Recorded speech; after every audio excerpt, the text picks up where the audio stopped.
Guys, kakanta si ano ngayon, si Kuya Inday. Ayan, oh. Shout out kay Kuya Inday. Shout out po sa inyo dyan lahat.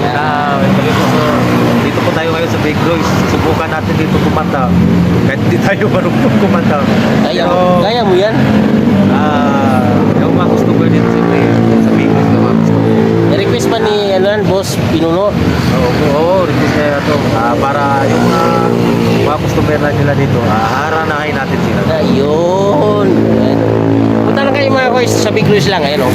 Kakanta si ano mamaya, Kuya Inday. Abangan natin to. Anong gagawin nito? Kakanta sa tatambling.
Hey.